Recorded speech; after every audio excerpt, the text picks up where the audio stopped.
Hello everyone. Today we will be talking about the sequence 2, that is the accessory techniques. Okay. So in this chapter some accessory techniques, or you can say the concepts used in combination with the sequences, will be discussed. So these techniques will include fat suppression, parallel imaging, motion compensation techniques, and magnetization transfer, keyhole imaging, and saturation bands. So what is fat set? It is just a nulling signal from where adipose tissues है. So इसको use क्यों किया जाता है? To differentiate other short T1 tissues from fat in the any kind of lesion और the structure, to detect presence of fat कि fat है कि नहीं है किसी लीजन में या किसी ऑर्गन में, और मिनिमाइज करना किसको? डेलिटेरियस इफेक्ट्स को ऑफ द फैट, जैसे कि रिड्यूसिंग आर्टिफैक्ट्स. 5 बेसिक टेक्निक है फैट सप्रेशन का.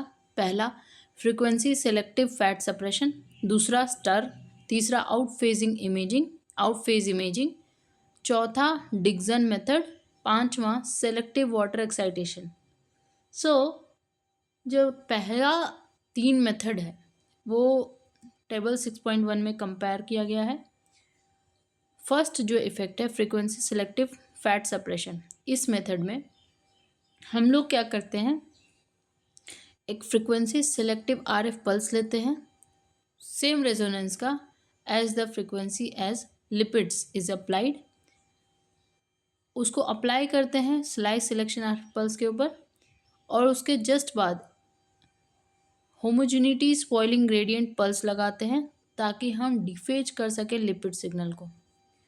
जो सिग्नल रिसीव होगा after subsequent slice selection pulse, इसमें कोई भी लिपिड का सिग्नल नहीं होगा.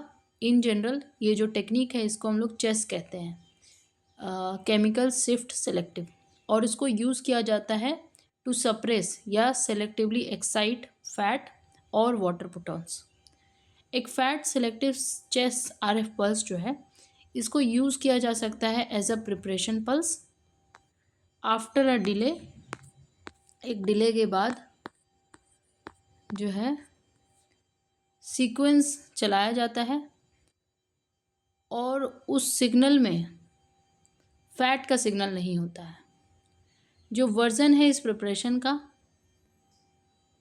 उसमें फैट सेट आता है, स्पेशल आता है spectral inversion at lipid, and SPIR आता है spectral pre saturation with inversion recovery, and SPAIR भी आता है spectral attenuated inversion recovery.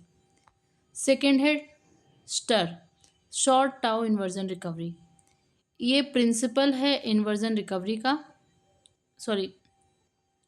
Principal of inversion recovery and how fat get suppressed in STIR, इसको चैप्टर 5 में discuss किया गया है.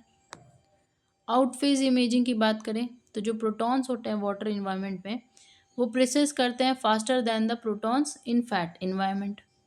ये जो डिफरेंस होता है प्रिसेशन फ्रिक्वेंसी का of the protons in water and fat, इसको हम लोग कहते हैं केमिकल शिफ्ट.